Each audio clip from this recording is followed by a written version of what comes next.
guys, what's going on? Ben here.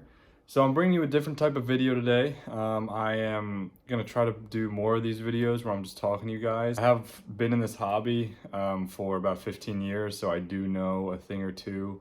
And recently the hobby's just been nuts. I just want to get into a couple things, and I'm going to start doing more of these videos, more informational. Let me know if you guys enjoy them, and I hope that these are informative for you guys. So today's video is going to be something that, UFC is not for everyone, I understand that, but it is one of the most rapid growing sports, especially since the pandemic. They've hosted numerous shows through the pandemic, and because of that, the sport has just grown. They signed their deal with Panini. Panini has just pushed out a bunch of products. And so what do we do with all that? There are tons of different cards. What are the cards to look at? What are the flagship sets? And how do you collect, invest, and just look at UFC cards? And that's what we're going to talk about today. Let's get into it. So, you guys might be asking, what are the Hallmark sets? We have sets, like I said, 2009, Topps Row 1, or Round 1, sorry. And those 2009 sets, you get some that are cheaper, but those are expensive sets. So you have 2011, 12, and 13, you have Topps Finest. And there are some really neat cards in there. Some really undervalued cards, but also some very expensive cards. You have cards that Khabib Golds, number to 88, even Khabib to 8, that are just big cards. Some really cool inserts in there too.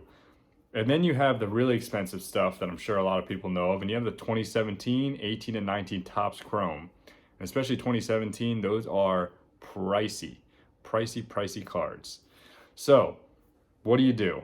Cards are, in my opinion, only going to go up in value. You have certain guys who are looked over, and I think the sport is just going to continue to grow. You have 2021 Prism. Normally, I don't think Panini products in general are something, if you want to invest or even collect, are the way to go. However, 2021 is the flagship debut of UFC Prism.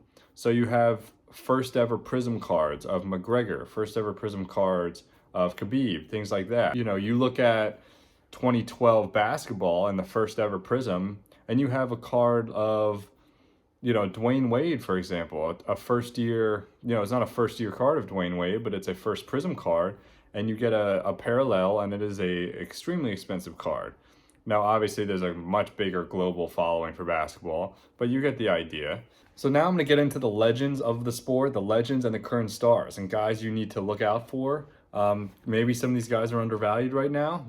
I'm not going to tell you if they are or not. That's for you to decide. But so for legends of the sport, and some of these guys you may not have heard of before, you have Chuck Liddell, George St. Pierre, who's widely considered one of the greatest of all time. You have Ronda Rousey, Khabib, who's retired, so I put him in this. You have Anderson Silva, Kimbo Slice, Fedor, who may not be as popular.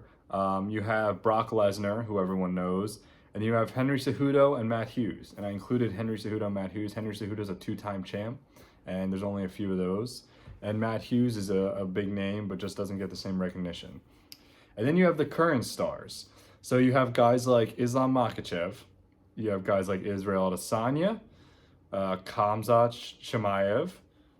You have obviously Conor McGregor, John Jones, Kamaru Usman, Francis Ngannou, Amanda Nunes, Max Holloway, and Stipe Miocic. And those are guys, all that I think are current stars. That's the general list of guys who are, their cards are the most expensive, are the biggest pay-per-view followings, and things like that. For someone who doesn't know UFC, the basics, guys, is UFC's year-round. So unlike other sports, you don't have the off-season. UFC is year-round. And it's easy to understand. There's obviously high levels of jiu-jitsu, high levels of Muay Thai, things like that, wrestling that are involved. Everyone knows when someone gets choked out and they lose. Everyone knows when someone gets knocked out and they lose. And that is a big, obviously, premise of UFC.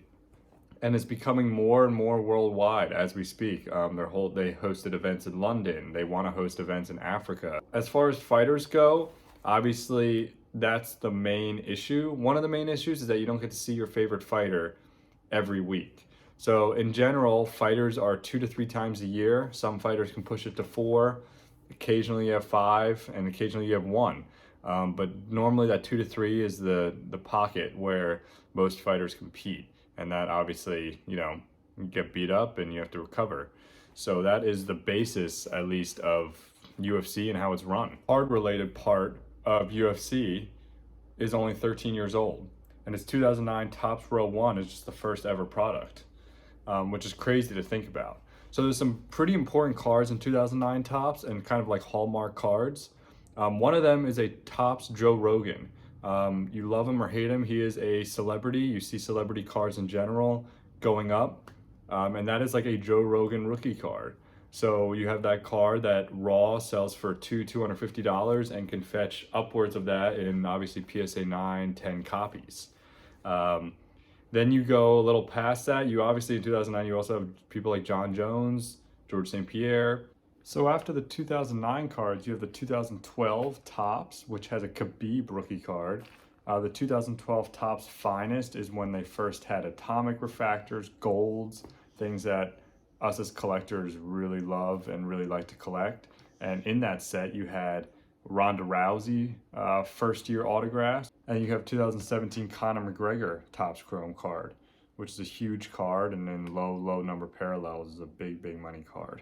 So all in all, guys, there's no punchline to this video. I just wanted to go over a few things with UFC cards, with UFC collecting, with UFC investing. There could be a lot to look at, and there's a lot of different fighters. And I know it's not the most popular, but it is continually growing. So I want to just go over kind of a beginner's guide to collecting and investing. I think UFC is certainly continuing on an upward trend here. And I think, you know, as we continue to look down the line, these cards could continue to grow, and a lot of these sets continue to grow. You have a lot of those Hallmark sets that I already talked about are already sky high.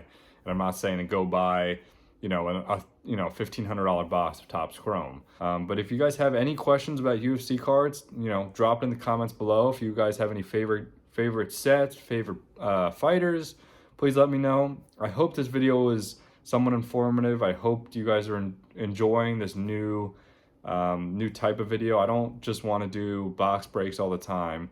I think I have more to offer, and I think you know, some people can at least get some things out of these videos. So just let me know. I would appreciate it if you just let me know if you enjoyed it. Like, subscribe, and I will catch you guys on the other side. See ya.